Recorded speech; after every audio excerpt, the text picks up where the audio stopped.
បាទគ្រប់ជំរាបសួរបងប្អូនប្រិយមិត្តទាំងអស់គ្នាសូមស្វាគមន៍មកកាន់សម្រាប់រឿងជូម៉ងហើយថ្ងៃនេះផងដែរខ្ញុំបានសម្រាប់តរឿង Spooky in Love ភាគទី7កុំឲ្យខាត់ពេលយូរយើងចូលទៅទស្សនាសាច់រឿងនឹងទាំងអស់គ្នាសាច់រឿងក៏បានកាត់មកក្រោយវិញបន្តិចមុនពេលដែលកាងវុកហើយនឹងយូរីទៅដល់កន្លែងញ៉ាំបាយនៅពេលហ្នឹងយូរីក៏បាននិយាយរឿងទាំងអស់ប្រាប់កាងវុកនៅរឿងដែលលោកយាយរបស់នាងបង្ខំឲ្យនាងរៀបការជាមួយនឹងមីនវ៉ាន់អញ្ចឹងហើយបានជានាងស្នើសុំឲ្យកាងវុកជួយនាងមកពេលសិនដោយគាត់ត្រូវកុហកគេថាគាត់ហើយនឹងនាងត្រូវភ្ជាប់ពាក្យជាមួយនឹងគ្នាក្នុងពេលឆាប់ៗហ្នឹងឯងបន្ទាប់មកសាច់រឿងក៏បានកាត់មកកន្លែងយូរីដែលបានប្រកាសប្រាប់គេថានាងហើយនឹងកាងវុកនឹងត្រូវភ្ជាប់ពាក្យជាមួយនឹងគ្នាក្នុងពេលឆាប់ៗហ្នឹងឯងអ្នកគ្រប់គ្នាដែលនៅកន្លែងហ្នឹងគេមានការភ្ញាក់ផ្អើលខ្លាំងមែនទែនព្រោះគេស្ទើរតែមិនជឿថានាងហើយនឹងកាងវុកទើបតែស្គាល់គ្នាសោះហ្នឹងហេតុអីបានជានាងប្រកាសប្រាប់គេថានាងនឹងភ្ជាប់ពាក្យជាមួយកាងវុកនៅពេលហ្នឹងហារីក៏និយាយទៅកាន់យូរីថាវាដូចជាលឿនពេកទៅដឹងដូចជាមិនទាន់ឃើញស្រឡាញ់គ្នាផងហើយមកប្រកាសប្រាប់គេថាភ្ជាប់ពាក្យអញ្ចឹងប្អូនប្រុសរបស់ហារីហ្នឹងក៏សួរថាតើអ្នកទាំងពីរស្រឡាញ់គ្នាបានប្រហែលខែហើយកាងវុកក៏ឆ្លើយថា1ឆ្នាំចំណែកយូរីក៏ឆ្លើយថា6ខែចម្លើយពួកគេទាំងពីរនាក់ហ្នឹងគឺខុសគ្នាដាច់តែម្ដងអញ្ចឹងហើយកាងវុកគាត់ក៏ធ្វើការបកស្រាយថាគាត់បានស្គាល់គ្នាជាមួយយូរី1ឆ្នាំហើយប៉ុន្តែពួកគេទាំងពីរនាក់ទើបតែស្រឡាញ់គ្នាខ្លាំងរយៈពេល6ខែហ្នឹងទេនិយាយទៅនៅឈុតកន្លែងហ្នឹងគ្រួសាររបស់ហារីបានសួរជីកឬជីកគោលទៅកាន់ពួកគេទាំងពីរនាក់ខ្លាំងមែនទែនប៉ុន្តែទោះបីជាអញ្ចឹងក៏ដោយក៏ពួកគេទាំងពីរនាក់អាចឆ្លើយនឹងសំណួរគ្រួសាររបស់ហារីបានដដែលនឹងចំណែកមីនបានវិញគាត់នៅមិនទាន់ជឿយូរីហើយនឹងកាងវុកនោះទេបន្ទាប់មកលោកយាយក៏បានហៅពួកគេទាំងពីរនាក់ឲ្យទៅនិយាយគ្នានៅក្នុងបន្ទប់ម្ដងលោកយាយក៏និយាយទៅកាន់យូរីថាមុនពេលដែលប្រកាសប្រាប់គេនឹងគួរតែប្រាប់គាត់ឲ្យបានដឹងមុនព្រោះថានៅពេលដែលយូរីធ្វើអញ្ចឹងគឺធ្វើឲ្យមីនវ៉ាន់នឹងគេបាក់មុខខ្លាំងមែនទែនយូរីនឹងក៏តបត្រឡប់ទៅវិញមីនវ៉ាន់ហើយនឹងខ្ញុំគ្រាន់តែជាមិត្តភក្តិធម្មតាគ្មានអីលើសពីនឹងនោះទេអញ្ចឹងហើយលោកយាយគាត់ក៏ធ្វើការសួរទៅកាន់យូរីវិញថាតើនាងហើយនឹងកាងវុកពិតជាស្រឡាញ់គ្នាពិតមែនអត់យូរីក៏តបថាពិតណាស់នាងពិតជាស្រឡាញ់គ្នាជាមួយកាងវុកចំណែកកាងវុកគាត់ក៏បានឆ្លើយដូចជាយូរីអញ្ចឹងដែរគឺគាត់ពិតជាស្រឡាញ់យូរីដូចគ្នានៅកន្លែងហ្នឹងកាងវុកគាត់ក៏ឆ្លៀតថែមបន្តិចទៀតថាគាត់ពិតជាមានការព្រួយបារម្ភជាមួយនឹងយូរីខ្លាំងមែនទែនតាំងពីគាត់បានស្គាល់យូរីលើកដំបូងហ្នឹងហើយពាក្យសម្ដីរបស់កាងវុកនៅកន្លែងហ្នឹងបានធ្វើឲ្យយូរីរំភើបខ្លាំងមែនទែនយ៉ាងងាកមកមើលមីនវ៉ាន់វិញគាត់កំពុងតែឈរមើលយូរីហើយនឹងកាងវុកធ្វើដំណើរចេញពីសន្តាគារនៅពេលហ្នឹងគាត់ក៏បាននឹកឃើញពេលដែលគាត់ទៅជួបជាមួយនឹងអតីតគូតដឹងរបស់យូរីក្រោយពេលដែលអតីតគូតដឹងរបស់យូរីបានបែកគ្នាជាមួយយូរីហើយគាត់ក៏ដើរនិយាយថាយូរីគឺជាមនុស្សមើលឃើញខ្មោចដូចជាគ្រូចាប់ខ្មោចអីអញ្ចឹងហើយបានជាមីនវ៉ាន់ទៅជួបជាមួយនឹងគាត់សូមឲ្យគាត់លាក់រឿងទាំងអស់ហ្នឹងគឺជារឿងសម្ងាត់ហើយរឿងដែលកាន់តែសំខាន់មួយទៀតនោះគឺមីនវ៉ាន់បានស្នើសុំទៅកាន់អតីតគូតដឹងរបស់យូរីសូមឲ្យគាត់លាក់បាំងរឿងដែលគាត់បានប៉ះដៃរបស់យូរីហើយគាត់មើលឃើញខ្មោចឈុតកន្លែងហ្នឹងសល់បញ្ជាក់ឲ្យឃើញថាមីនវ៉ាន់គាត់បានដឹងពីអាចកំបាំងរបស់យូរីយូរណាស់មកហើយអញ្ចឹងហើយបានជាមីនវ៉ាន់គាត់បានទិញស្រោមដៃមកគូធ្វើជាកាដូឲ្យយូរីប៉ុន្តែនាងមិនបានដឹងថាមីនវ៉ាន់បានដឹងពីអាចកំបាំងរបស់នាងនោះទេមីនវ៉ាន់កំពុងតែឈរគិតនឹងហារីក៏ដើរចូលមកហើយសួរទៅកាន់គាត់ថាហេតុអីបានជាគាត់តែប្រាប់អតីតគូតដឹងរបស់យូរីមិនឲ្យមកមីនវ៉ាន់ក៏តបគឺដោយសារតែគាត់អត់ចង់ឲ្យយូរីមានបញ្ហានោះទេហារីក៏និយាយទៅកាន់មីនវ៉ាន់ទៀតថាគេបដិសេធជាមួយនឹងលោកប៉ុណ្ណឹងហើយលោកនឹងការពារគេទៀតមីនវ៉ាន់គាត់ក៏បន្តគាត់អត់ជឿថាយូរីនឹងភ្ជាប់ពាក្យជាមួយនឹងកាងវុកនោះទេហើយសាច់រឿងក៏បានកាត់មកកន្លែងយូរីហើយនឹងកាងវុកវិញក្រោយពេលដែលពួកគេទាំងពីរនាក់និយាយគ្នាជាមួយលោកយាយហើយពួកគេទាំងពីរនាក់ក៏ត្រឡប់មកសារមន្ទីរវិញដោយសារតែម្ចាស់សារមន្ទីរបានតែប្រាប់ពួកគេទាំងពីរនាក់ថាក្រុមកម្មករបានរកឃើញក្តាមមឈូសមួយនៅក្រោមដើមឈើខាមីឡានៅពេលដែលយូរីមកដល់នាងក៏ប្រាប់កម្មករឲ្យធ្វើការកោះក្តាមមឈូសដើម្បីពិនិត្យមើលតាមពិតទៅយូរីបានដឹងរួចទៅហើយថានៅក្នុងក្តាមមឈូសនឹងគឺជាសាកសពរបស់វ៉ាកយ៉ុងហើយមូលហេតុដែលយូរីប្រាប់ឲ្យគេកោះក្តាមមឈូសមួយនឹងគឺដើម្បីធ្វើការដោះលែងវិញ្ញាណរបស់វ៉ាកយ៉ុងដែលត្រូវបានព្រះអង្គម្ចាស់កាំងភ្ជុងឃុំទុកនៅក្នុងក្តាមមឈូសមួយនឹងមូលហេតុដែលព្រះអង្គម្ចាស់កាំងភ្ជុងធ្វើអញ្ចឹង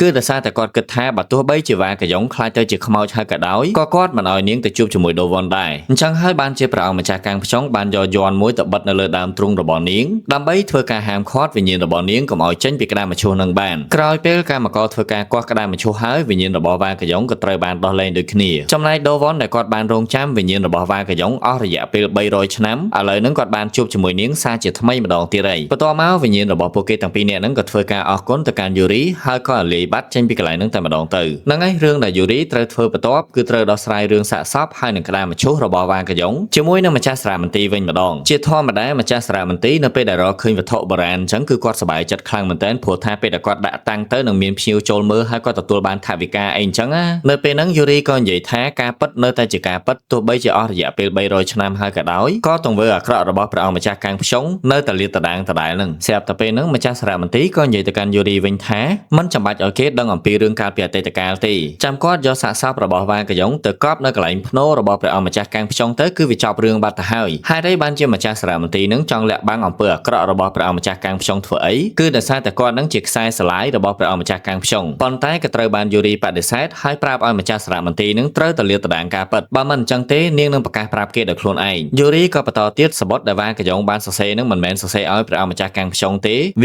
គឺជាសបុតស្នេហាដែលនាងបានសរសេរឲ្យដូវ៉ុនក្រោយពេលពួកគេទាំងពីរនាក់និយាយគ្នាជាមួយនឹងម្ចាស់សារមន្ទីរហើយពួកគេទាំងពីរនាក់ក៏មកឈរលេងនៅកន្លែងមួយនៅពេលហ្នឹងកាំងវូក៏និយាយទៅកាន់យូរីថាយូរីបានដោះស្រាយរឿងក្តីឲ្យខ្មោចច្រើនខ្លាំងមែនទែនសូម្បីតែរឿងក្តីដែលមានអាយុកាល300ឆ្នាំហើយក៏យូរីអាចដោះស្រាយបានដែរហើយចុះហេតុអីបានជាយូរីអត់ព្រមដោះស្រាយរឿងក្តីឲ្យខ្លួនឯងវិញព្រោះថារឿងក្តីរបស់យូរីទើបតែកើតឡើងអស់រយៈពេល12ឆ្នាំហ្នឹងពាក្យសម្ដីរបស់កាំងវូនៅកន្លែងហ្នឹងខ្ញុំគិតថាអ្នកទាំងអស់គ្នាប្រហែលជាអត់យល់ទេចាំខ្ញុំបញ្យល់គឺកាំងវូក៏ចង់មានន័យថាហេតុអីបានជាយូរីមិនព្រមដោះស្រាយរឿងឲ្យខ្លួនឯងរឿងដែលនាងអាចមើលឃើញខ្មោចហ្នឹងមកពីមូលហេតុអីអញ្ចឹងហើយបានជាកាំងវូគាត់លើកទឹកចិត្តឲ្យយូរីដោះស្រាយរឿងខ្លួនឯងចេញទៅបើសិនជានាងអាចដោះស្រាយរឿងរបស់ខ្លួនឯងបានប្រហែលជានាងឈប់មើលឃើញខ្មោចទៀតហើយសាច់រឿងក៏បានកាត់មកថ្ងៃបន្ទាប់ដែលលោកយាយរបស់យូរីកំពុងតែពិនិត្យមើលប្រវត្តិរូបរបស់កាំងវូក៏ធ្វើឲ្យគាត់រកឃើញថាកាំងវូធ្លាប់វះកាត់បដូរបេះដូងកាលពី12ឆ្នាំមុនអញ្ចឹងហើយលោកយាយក៏បញ្ជាទៅកាន់កូនចៅរបស់គាត់ឲ្យតែឆែកមើលប្រវត្តិរបស់កាំងវូបន្ថែមទៀតហើយសាច់រឿងក៏បានកាត់មកកន្លែងកាំងវូវិញដែលគាត់កំពុងតែអង្គុយផឹកជាមួយនឹងមិត្តរួមការងាររបស់គាត់ទាំងពីរនាក់ដោយសារតែមិត្តរួមការងាររបស់គាត់ទាំងពីរនាក់ហ្នឹងបានលើថាកាំងវូនឹងភ្ជាប់ពាក្យជាមួយនឹង Harry ក្នុងពេលឆាប់មិនត្រឹមតែប៉ុណ្្នឹងទេពួកគេថែមទាំងប្រកាសថាពួកគេបានស្គាល់គ្នារយៈពេល1ឆ្នាំហើយស្រឡាញ់គ្នារយៈពេល6ខែមិត្តរួមការងាររបស់កាំងវូទាំងពីរនាក់ហ្នឹងឆ្ងល់ខ្លាំងមែនទែនថាកាំងវូទើបតែស្គាល់គ្នាជាមួយយូរីបាន2ខែសោះហ្នឹងហើយបានជាប្រកាសប្រាប់គេថាស្គាល់គ្នា1ឆ្នាំហើយស្រឡាញ់គ្នា6ខែនេះហើយជាមូលហេតុដែលពួកគេទាំងពីរនាក់បានហៅកាំងវូឲ្យមកផឹកជាមួយដើម្បីសួរចម្លើយឲ្យដឹងរឿងនៅពេលហ្នឹងកាំងវូគាត់ក៏និយាយថាទោះបីជាគាត់ស្រឡាញ់គ្នាក៏មិនប្រកាសថាគាត់ប្រកាសប្រាប់ឲ្យគេដឹងណាពេលខ្លះគាត់ក៏ត្រូវលាក់បាំងដែរហ្នឹងហើយបើទោះបីជាមិត្តរួមការងាររបស់កាំងវូទាំងពីរនាក់ហ្នឹងព្យាយាមសួរគាត់បែបណាក៏ដោយក៏គាត់អត់ឆ្លើយដែរគាត់ព្យាយាមលាក់បាំងការពិតទាំងអស់ព្រោះថាបើសិនជាមានអ្នកផ្សេងដឹងការពិតរឿងដែលគាត់កុហកលោកយាយថាគាត់ស្រឡាញ់គ្នាជាមួយនឹងយូរីអាចនឹងបែកការហើយតាមពិតទៅមិត្តរួមការងាររបស់កាំងវូទាំងពីរនាក់ហ្នឹងគឺអត់ជឿកាំងវូសម្បីតែបន្តិចប៉ុន្តែធ្វើម៉េចបើកាំងវូក៏តាំងចិត្តកុហកឯងអញ្ចឹងមិត្តរួមការងាររបស់កាំងវូទាំងពីរនាក់ហ្នឹងក៏ព្រមឲ្យកាំងវូកុហកទៅអ្វីដែលសំខាន់មិនមែនត្រឹមតែមិត្តរួមការងាររបស់កាំងវូអត់ជឿកាំងវូនោះទេសូម្បីតែជំនួយការរបស់យូរីហ្នឹងក៏អត់ជឿយូរីដែរជំនួយការរបស់យូរីទាំងពីរនាក់ហ្នឹងបានមកនិយាយជាមួយយូរីថាពួកគេទាំងពីរនាក់ហ្នឹងស្មោះត្រង់ជាមួយយូរីណាស់អញ្ចឹងហើយបើសិនជាយូរីចង់ឲ្យពួកគេជួយលាក់បាំងរឿងរបស់យូរីគឺពួកគេអាចជួយបានប៉ុន្តែដើម្បីអាចឲ្យពួកគេជួយលាក់បាំងរឿងរបស់យូរីតើតែយូរីនិយាយការពិតប្រាប់ពួកគេដែរអំពីរឿងដែលយូរីបានប្រកាសថានាងស្រឡាញ់គ្នាជាមួយនឹងកាំងវូជំនួយការរបស់យូរីហ្នឹងក៏បន្តទៀតថាលោកយាយនៅមិនទាន់ជឿទេថាយូរីហើយនឹងកាំងវូហ្នឹងពិតជាស្រឡាញ់គ្នាពិតមែននៅកន្លែងហ្នឹងគឺយូរីឆ្លើយអត់ចាញ់នោះទេដោយសារតែបុគ្គលិករបស់នាងបានដឹងពីសកម្មភាពរបស់នាងទាំងអស់ហ្នឹងហើយពួកគេបានឃើញនាងតាក់ទងជាមួយនឹងកាំងវូត្រឹមតែរយៈពេល2ខែសោះហ្នឹង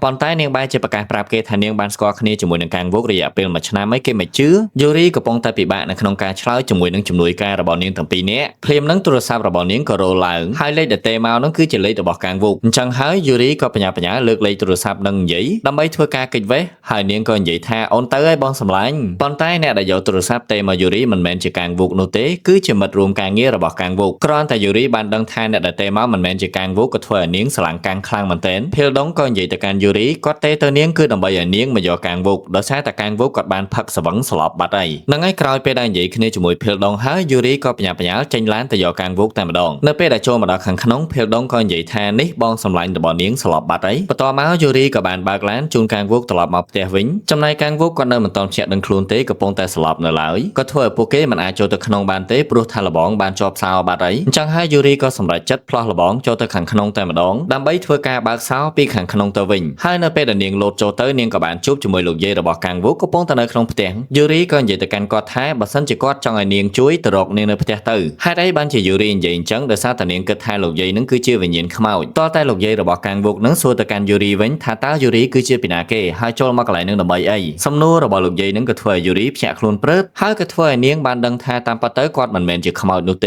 េគាត់គឺជាមនុស្សយូរីក៏លាន់មាត់ឡើងថាលោកយាយគឺជាមនុស្សលោកយាយគាត់ក៏បន្តហ្នឹងហើយខ្ញុំគឺជាមនុស្សស្មានតែខ្ញុំនឹងខ្មោចមែនតតែនិយាយចោះនិយាយឡើងទើបយូរីបានដឹងតាមពិតទៅគាត់គឺជាលោកយាយរបស់កាំងវូទេយូរីក៏ធ្វើការបកស្រាយទៅកាន់លោកយាយមូលហេតុដែលនាងផ្លោះលបងនឹងគឺដោយសារតែនាងអត់មានសោហើយនាងត្រូវការយកកាំងវូចូលមកក្នុងផ្ទះដោយសារតែកាំងវូគាត់បានស្លាប់បាត់ទៅហើយហ្នឹងហើយបន្ទាប់មកភីលដុងក៏បាននាំកាំងវូចូលមកក្នុងបន្ទប់ក្រោយពេលដែលភីលដុងត្រឡប់ទៅវិញលោកយាយគាត់ក៏បានហៅយូរីមកសួរចម្លើយដោយគាត់បានសួរទៅកាន់យូរីថាតើយូរីហើយនឹងកាំងវូគឺជាសង្សារនឹងគ្នាមែនយូរីអត់បានឆ្លើយចំ ថាពួកគេទាំងពីរនាក់គឺជាសង្សារទេគ្រាន់តែនាងឆ្លើយថាពួកគេទាំងពីរនាក់ហ្នឹងគឺស្និទ្ធជាមួយនឹងគ្នាខ្លាំងមែនទែនចម្លើយរបស់យូរីនៅតែធ្វើឲ្យលោកយាយនៅតែសង្ស័យថាពួកគេទាំងពីរនាក់ហ្នឹងគឺជាសង្សារនឹងគ្នាដដែលហ្នឹងពួកគាត់ទាំងពីរនាក់កំពុងតែនិយាយគ្នាស្របពេលដែលកាំងវូក៏កំពុងតែភ្ញាក់ដឹងខ្លួនដែរលោកយាយរបស់កាំងវូគឺជាមនុស្សម្នាក់ដែលជឿទៅលើអបិយជំនឿខ្លាំងមែនទែនអញ្ចឹងហើយគាត់ក៏សួរទៅកាន់យូរីថាតើយូរីនឹងកើតឆ្នាំអីមករាប់អានជាមួយនឹងចៅរបស់គាត់នឹងចំណែកកាំងវូក៏ធ្លាប់បានដឹងហើយថាលោកយាយរបស់គាត់នឹងមិនឲ្យគាត់តាក់ទងជាមួយនឹងមនុស្សដែលមានឆ្នាំស្វាទេហើយកាំងវូគាត់ក៏បានដឹងដែរថាយូរីគឺជាមនុស្សដែលកើតឆ្នាំស្វាហើយចុះហេតុអីបានជាកាំងវូគាត់ដឹងគឺដោយសារតែកាលពីថ្ងៃមុនគាត់បានឡើងជិះឡានរបស់យូរីហើយឃើញបតោងរូបស្វានៅលើឡានរបស់នាងយូរីរៀបនឹងឆ្លើយថានាងកើតឆ្នាំអីទៅហើយកាំងវូគាត់ក៏បញ្ញាចូលទៅផ្ដាច់ចង្វាក់មិនឲ្យយូរីឆ្លើយតន់នោះទេព្រោះថាបើសិនជាលោកយាយរបស់គាត់បានដឹងថាយូរីកើតឆ្នាំស្វាលោកយាយរបស់គាត់ប្រកាសជាប្រាប់ឲ្យគាត់នឹងឈប់តាក់ទងជាមួយយូរីទៀតបន្ទាប់មកកាំងវូគាត់ក៏ប្រាប់ឲ្យយូរីបញ្ញាត្រឡប់ទៅវិញទៅវាយប់ណាស់ហើយមុនពេលដែលត្រឡប់ទៅវិញយូរីក៏និយាយទៅកាន់កាំងវូលោកយាយរបស់លោកបានសួរថាខ្ញុំនឹងកើតឆ្នាំអីគេលោកជួយទៅប្រាប់លោកយាយរបស់លោកផងថាខ្ញុំកើតឆ្នាំស្វាកាំងវូគាត់មិនត្រឹមតែលាក់បាំងជាមួយលោកយាយរបស់គាត់ទេគាត់ថែមទាំងលាក់បាំងជាមួយយូរីទៀតផងអំពីរឿងដែលលោកយាយរបស់គាត់ហាមឃាត់គាត់មិនឲ្យទៅតាក់ទងជាមួយនឹងមនុស្សដែលកើតឆ្នាំស្វាណាសាច់រឿងក៏បានកាត់មកថ្ងៃបន្ទាប់ដែលកាំងវូហើយនិងយូរីចាប់ផ្ដើមដើរលេងជាមួយនឹងគ្នាហើយមូលហេតុដោយសារតែមនុស្សជុំវិញខ្លួនអត់ជឿថាពួកគេទាំងពីរនាក់នឹងស្រឡាញ់គ្នាទេដូច្នេះហើយបានជាពួកគេទាំងពីរនាក់ចាប់ផ្ដើមបង្កើតរូបភាពឲ្យមនុស្សជុំវិញខ្លួនជឿថាពួកគេទាំងពីរនាក់នឹងស្រឡាញ់គ្នាពិតមែនក៏ប៉ុន្តែពួកគេភ្លេចគិតថានៅពេលដែលពួកគេចាប់ផ្ដើមធ្វើអាទង្វើទាំងអស់ហ្នឹងវាក៏คล้ายទៅជាអនុស្សាវរីយ៍ដ៏ល្អខ្លាំងមែនទែនសម្រាប់ពួកគេទាំងពីរនាក់ហើយថ្ងៃក្រោយទៅសង្ស័យតែពួកគេមិនអាចបំភ្លេចបានផងពួកគេទាំងពីរនាក់ចាប់ផ្ដើមដើរលេងជាមួយគ្នាពីមួយថ្ងៃទៅមួយថ្ងៃដោយខ្ញុំបានប្រាប់អ្នកទាំងអស់គ្នាអញ្ចឹងគឺដើម្បីបោកអ្នកនៅជុំវិញខ្លួនថាពួកគេទាំងពីរនាក់នឹងពិតជាស្រឡាញ់គ្នាពិតមែនសាច់រឿងក៏បានកាត់មកថ្ងៃបន្ទាប់ដែលជំនួយការរបស់យូរីនឹងកំពុងតែហុចឯកសារពាក់ព័ន្ធជាមួយនឹងការស៊ើបអង្កេតការទិញរូបគំនូរចូលមកក្នុងសន្តាគាររបស់យូរីឲ្យទៅយូរីជំនួយការរបស់យូរីក៏និយាយថាឯកសារដែលគាត់បានប្រមូលមកគឺជាឯកសាររយៈពេល10ឆ្នាំដែលបានទិញរូបគំនូរចូលមកក្នុងសន្តាគាររបស់យូរីក្រោយពេលទទួលបានឯកសារហើយយូរីក៏ប្រាប់ឲ្យជំនួយការរបស់នាងនៅស្ងៀមសិនចំណែកឯរឿងដែលនៅសល់ទុកឲ្យនាងជាអ្នកចាត់ការសាច់រឿងក៏បានកាត់មកកន្លែងម្ដាយហើយនឹងប្អូនប្រុសរបស់ Harry វិញដែលពួកគេទាំងពីរនាក់កំពុងតែមកជួបជាមួយនឹងលោកនាយកកុងលោកនាយកកុងគឺជាមនុស្សម្នាក់ដែលមានភាគហ៊ុនច្រើននៅក្នុងសន្តាគាររបស់យូរីបន្ទាប់ពីយូរីមូលហេតុដែលម្ដាយរបស់ Harry មកតាក់ទងជាមួយលោកនាយកកុងគឺដើម្បីចង់សហការជាមួយនឹងគាត់សហការរបៀបម៉េចគឺសហការដើម្បីទម្លាក់តំណែងរបស់យូរីហើយឲ្យលោកនាយកកុងនឹងក្លាយទៅជាម្ចាស់សន្តាគារវិញដោយម្ដាយរបស់ Harry បាននិយាយថាការផ្ដាច់ពាក្យកាលពីលើកមុនរបស់យូរីនឹងបានធ្វើឲ្យភាគហ៊ុនរបស់ក្រុមហ៊ុននឹងធ្លាក់ចុះខ្លាំងហើយឥឡូវនឹងយូរីទៅប្រកាសភ្ជាប់ពាក្យជាមួយនឹងកាំងវូម្ដាយរបស់ Harry ខ្លាចតែទង្វើរបស់យូរីនឹងធ្វើឲ្យភាគហ៊ុនរបស់សន្តាគារនឹងធ្លាក់ចុះម្ដងទៀតមិនត្រឹមតែប៉ុណ្្នឹងទេម្ដាយរបស់ Harry ក៏បានលើកឡើងអំពីពាក្យចចាមអារាមដែលគេនិយាយថាយូរីអាចមើលឃើញខ្មោចហើយអាពាក្យចចាមអារាមទាំងអស់ហ្នឹងក៏បានធ្វើឲ្យភាគហ៊ុននៅក្នុងសន្តាគារធ្លាក់ចុះដែរដូចខ្ញុំបានប្រាប់អ្នកទាំងអស់គ្នាមិញអញ្ចឹងម្ដាយរបស់ Harry លើករឿងទាំងអស់ហ្នឹងយកមកនិយាយគឺដើម្បីឲ្យលោកនាយកកុងទៅនិយាយជាមួយនឹងប្រធានធំដើម្បីទម្លាក់តំណែងរបស់យូរីមិនត្រឹមតែប៉ុណ្្នឹងទេគ្រួសាររបស់ Harry នឹងថែមទាំងរៀបចំផុសតាំងដើម្បីទុកឲ្យលោកនាយកកុងទៀតផងវាគឺជាផុសតាំងដែលគេនិយាយអំពីរឿងដែលយូរីអាចមើលឃើញខ្មោចលោកនាយកកុងគឺជាអ្នកដែលមានភាគហ៊ុនច្រើនជាងគេបន្ទាប់ពីយូរីអញ្ចឹងបើដកយូរីចេញគាត់នឹងក្លាយទៅជាម្ចាស់សន្តាគារគ្រួសាររបស់ Harry កំពុងតែរៀបចំផែនការដើម្បីដកយូរីចេញពីតំណែងស្របពេលដែលយូរីក៏កំពុងតែពិនិត្យមើលការទិញរូបគំនូរចូលមកក្នុងសន្តាគាររបស់នាងអស់រយៈពេល10ឆ្នាំនឹងផងដែរហើយសាច់រឿងក៏បានកាត់មកថ្ងៃបន្ទាប់ដែលលោកយាយបានហៅកាំងវូកហើយនឹងយូរីឲ្យមកជួបគាត់ម្ដងទៀតមូលហេតុដែលលោកយាយហៅពួកគេទាំងពីរនាក់ឲ្យមកជួបគាត់គឺដោយសារតែកាលពីម្សិលមិញនឹងលោកនាយកកុងបានទេមកគាត់ថាលោកនាយកកុងចង់ជួបប្រជុំជាមួយនឹងយូរីហើយនឹងកាំងវូកលោកយាយក៏បន្តទៀតលោកនាយកកុងប្រហែលជាចង់ដឹងអំពីរឿងរបស់យូរីហើយនឹងកាំងវូកអីហើយការចង់ដឹងរបស់លោកនាយកកុងប្រកាសជាមានគោលបំណងអីមួយយូរីក៏និយាយថាអញ្ចឹងតើបានកាលពីម្សិលមិញនឹងខ្ញុំបានឃើញម្ដាយរបស់ Harry ហៅលោកនាយកកុងទៅញ៉ាំបាយពេលល្ងាចលោកយាយគាត់ក៏និយាយទៅកាន់យូរីវិញហ្នឹងហើយម្ដាយរបស់ Harry ចង់សហការជាមួយនឹងលោកប្រធានកុងដើម្បីដកតំណែងរបស់យូរីនឹងឯងយូរីក៏តបទៅកាន់លោកយាយរបស់នាងវិញខ្ញុំបានរៀបចំខ្លួនរួចហើយដើម្បីតតាំងជាមួយនឹងពួកគេកាំងវូក៏និយាយថាគាត់បានធ្វើការសម្រេចចិត្តរួចហើយតាំងពីគាត់បានជួបគ្នាជាមួយយូរីលើកដំបូងគឺគាត់អត់ទៅណាចោលយូរីទេហើយក៏មិនបោះបង់នាងចោលដែរទោះបីជាក្នុងកលៈទេសៈបែបណាក៏ដោយបើនិយាយទៅឲ្យតែកាំងវូគាត់ហាមាត់និយាយពាក្យសម្ដីរបស់គាត់គឺចាក់ដោតបេះដូងរបស់យូរីខ្លាំងមែនទែនសាច់រឿងក៏បានកាត់មកកន្លែង Harry វិញម្ដងដែលនាងបានហៅមីនវ៉ាន់ឲ្យមកជួបនាងម្ដងទៀតហើយ Harry បាននិយាយទៅកាន់មីនវ៉ាន់ថាកាំងវូហើយនឹងយូរីកំពុងតែជួបនិយាយគ្នានៅក្នុងបន្ទប់របស់លោកយាយបើតាមការស្មានពួកគេកំពុងតែរៀបចំផែនការដើម្បីភ្ជាប់ពីអីអញ្ចឹងហើយលោកគុំសង្ឃឹមថាលោកនឹងបានរៀបការជាមួយនឹងយូរីអីមូលហេតុអីបានជា Harry ហៅមីនវ៉ាន់មកនិយាយអំពីរឿងទាំងអស់ហ្នឹងគឺដោយសារតែនាងចង់ឲ្យមីនវ៉ាន់សហការជាមួយនឹងនាងដើម្បីជួយនាងឲ្យក្លាយទៅជាម្ចាស់សន្តាគារចំណែកនាងនឹងជួយបំបីកាំងវូឲ្យចេញពីយូរីអញ្ចឹងបើសិនជាមីនវ៉ាន់យល់ព្រមសហការជាមួយនាងមីនវ៉ាន់នឹងទទួលបានយូរីចំណែកឯនាងនឹងក្លាយ ទៅជាម្ចាស់សន្តាគារបើនិយាយទៅគ្រួសាររបស់ Harry គឺអញ្ញាញ៉ៃខ្លាំងមែនទែនថែមទាំងដេកសម័យសម័យចង់ខ្លាចជាម្ចាស់សន្តាគារទៀតសាច់រឿងក៏កាត់មកកន្លែង Yuri ហើយនឹងកាងវុកដែលពួកគេទាំងពីរនាក់កំពុងតែធ្វើដំណើរត្រឡប់ទៅវិញនៅពេលហ្នឹង Yuri ក៏ចាប់អារម្មណ៍ថា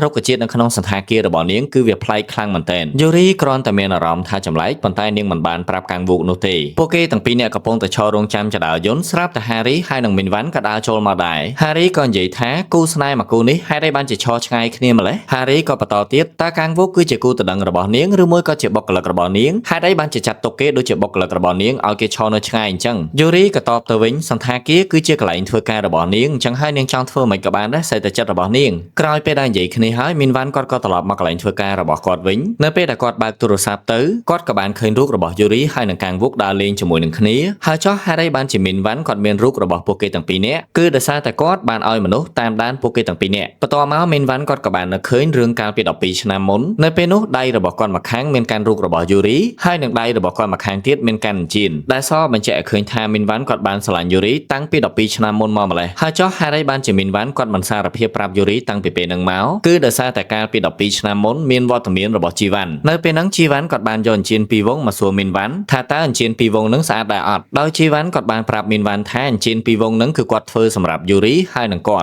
ត់នឹងសុំ Yuri ឲ្យរៀបការជាមួយនឹងគាត់នៅថ្ងៃដែលគាត់ទៅដើរលេងជាមួយនឹង Yuri ប៉ុន្តែជីវ៉ាន់គាត់អត់បានដឹងទេថា Minvan ក៏ស្រឡាញ់ Yuri ដូចជាគាត់អញ្ចឹងដែរនេះហើយជាមូលហេតុដែល Minvan គាត់អត់បានសារភាពប្រាប់ Yuri កាលពី12ឆ្នាំមុនថាគាត់ស្រឡាញ់នាងយើងងាកមកមើល Yuri វិញនាងកំពុងតែដើរនៅក្នុងសន្តាគាររបស់នាងបានចាប់អារម្មណ៍ទៅលើផ្កានៅក្នុងសន្តាគាររបស់នាងម្ដងទៀតហើយដោយសារតែផ្កាដែលរៀបចំនៅក្នុងសន្តាគាររបស់នាងគឺវាប្លែកខុសធម្មតាហើយសាច់រឿងក៏បានកាត់មកកន្លែងកាងវុកដែលគាត់កំពុងតែដើរទៅកន្លែងធ្វើការរបស់គាត់នៅពេលហ្នឹងកាងវុកគាត់ក៏បានឃើញ Minvan កំពុងតែឈរនិយាយជាមួយនឹងមេព្រាញ្ញាម្នាក់នៅពេលដែលមេព្រាញ្ញានឹងដើរចេញទៅបាត់កាងវុកគាត់ក៏ទៅនិយាយជាមួយ Minvan ថាធ្វើជាអ្នកមានល្អម្យ៉ាងដែរតាចង់ជួបជាមួយអ្នកធំពេលណាក៏បាន Minvan គាត់ក៏ធ្វើការណែនាំទៅកាន់កាងវុកវិញឲ្យកាងវុកដកខ្លួនចេញពី Yuri ទៅទាន់នៅមានឱកាសដោយសារតែគាត់បានដឹងថាការភ្ជាប់ពាក្យរបស់កាងវុកហើយនឹង Yuri គឺមិនអាចទៅរួចនោះទេហើយបើសិនជាកាងវុកនៅតែបន្តចង់ភ្ជាប់ពាក្យជាមួយ Yuri អាចនឹងធ្វើឲ្យ Yuri មានផលប៉ះពាល់ច្រើនខ្លាំងមែនទែនកាងវុកក៏តបត្រឡប់ទៅវិញថាបើសិនជាលោកអាចដឹងពីអនាគតបែបហ្នឹងហេតុអីបានជាលោកមិនទៅធ្វើគ្រូទាយទៅនៅពេលដែលនិយាយចប់ហើយកាងវុកគាត់ក៏ដើរចេញពីកន្លែងហ្នឹងដោយមិនខ្វល់ជាមួយ Minvan សូម្បីតែបន្តិចបន្ទាប់មក Minvan ក៏ចូលទៅអង្គុយនៅក្នុងឡានរបស់គាត់ហើយនៅក្នុងដៃរបស់គាត់ហ្នឹងថែមទាំងមានឯកសាររបស់កាងវុកទៀតផងយើងនៅមិនទាន់ដឹងទេថាតើ Minvan គាត់ចង់ធ្វើអីហេតុអីបានជាគាត់ចេះតែស្វែងរកឯកសារពាក់ព័ន្ធជាមួយនឹងកាងវុកធ្វើអីសាច់រឿងក៏បានកាត់មកកន្លែង Yuri វិ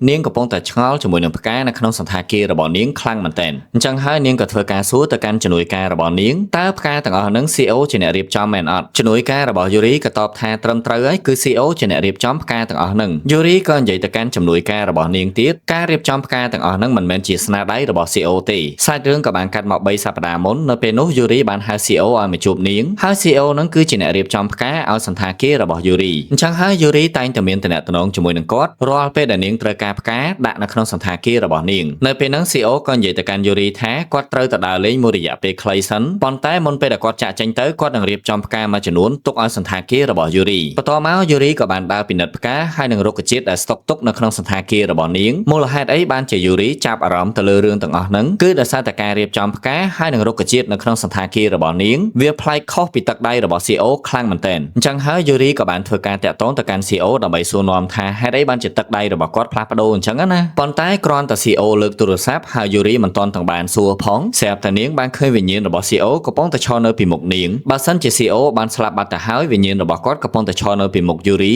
ហើយចោះពីណាគេកំពុងតែនិយាយជាមួយ Yuri ចោះហ្នឹងហើយគ្រាន់តែ Yuri បានដឹងថាអ្នកដែលនាងកំពុងតែនិយាយជាមួយមិនមែនជា CEO នោះទេនាងក៏ធ្វើជានិយាយថានាងទេទៅគឺដើម្បីធ្វើការកក់ផ្កាដើម្បីកុំឲ្យអ្នកដែលកំពុងតែនិយាយជាមួយនាងគេដឹងខ្លួនអំពីរឿងដែលនាងបានដឹងថាគេមិនមែនជា CEO នោះទេសាច់រឿងក៏បានកាត់មកអតីតកាលបរិសម្នាក់ដែលយើងកំពុងតែឃើញហ្នឹងគាត់គឺជាបងប្អូនភ្លោះជាមួយនឹង CEO ដែលមានឈ្មោះថាជុនអូហើយដោយសារតែជុនអូគឺជាមនុស្សញៀនល្បែងគាត់តែងតែមកទារលុយពី CEO ប៉ុន្តែនៅពេលហ្នឹងក៏ត្រូវបាន CEO បដិសេធអត់ឲ្យលុយគាត់នោះទេព្រោះថាលុយឲ្យទ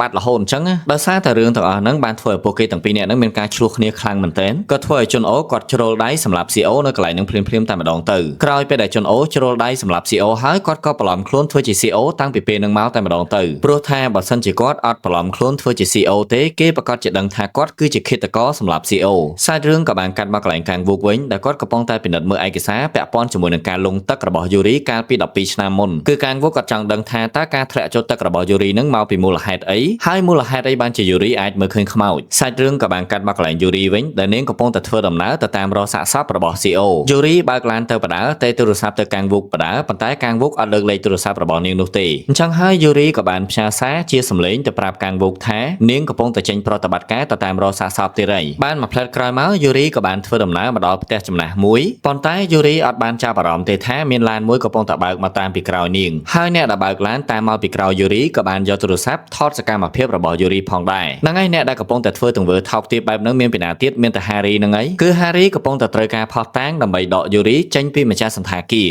នេះហើយជាមូលហេតុដែល Harry ព្យាយាមតាមដានយូរីគ្រប់ទីកន្លែងតែម្ដងតាមពិតទៅបើសិនជា Harry ព្យាយាមធ្វើការដោយដែលនាងកំពុងតែព្យាយាមឈ្នានីសយូរីអញ្ចឹងនាងប្រហែលជាខ្លាចទៅជាម្ចាស់សន្តាគារយូរណាស់ហើយ Harry បានដើរតាមយូរីរហូតតតែមកដល់កន្លែងមួយហើយនាងបានឃើញយូរីឈរនៅកន្លែងហ្នឹងច្បាស់ណាស់នៅពេលហ្នឹងស្រាប់តែមានកំប៉ុងមួយអត់ដឹងធ្លាក់មកពីណាទេឬសូរតែក្តាំង Harry ងាកទៅមើលកំប៉ុងហ្នឹងហើយងាកត្រឡប់មកវិញស្រាប់តែបាត់យូរីចេញពីកន្លែងហ្នឹងបាត់ប៉ុន្តែ Harry នៅមិនទាន់អស់ចិត្តនោះទេនាងនៅតែបន្តបើកទ្វារតាមរកយូរីទៀតតាមពិតទៅគឺយូរីឈរនៅពីក្រោយ Harry នឹងឯងចំណែកឯបន្ទប់ដែល Harry បើកមិញហ្នឹងគឺជាកន្លែងលាក់សាកសពរបស់ CEO ហ្នឹងឯងឈុតកន្លែងហ្នឹងគឺកាំងវុកគាត់បានមកជួយយូរីតនពេលវេលាល្អខ្លាំងមែនទែនអ្វីដែលសំខាន់គឺកាំងវុកគាត់បានអោបយូរីជាប់ស្អិតតែម្ដងអាពេលហ្នឹងអោបកូនស្រីគេចុះឡើងហ្នឹងសង្ស័យមើលឃើញខ្មោចទៀតលើហើយហ្នឹងហើយរឿង Spooky in Love ភាគទី7របស់យើងក៏បានឈានចូលមកដល់ទីបញ្ចប់តែត្រឹមហ្នឹងចាំជួបគ្នានៅវីដេអូក្រោយស្រឡាញ់អ្នកទាំងអស់គ្នាពេញបេះដូងបាយបាយ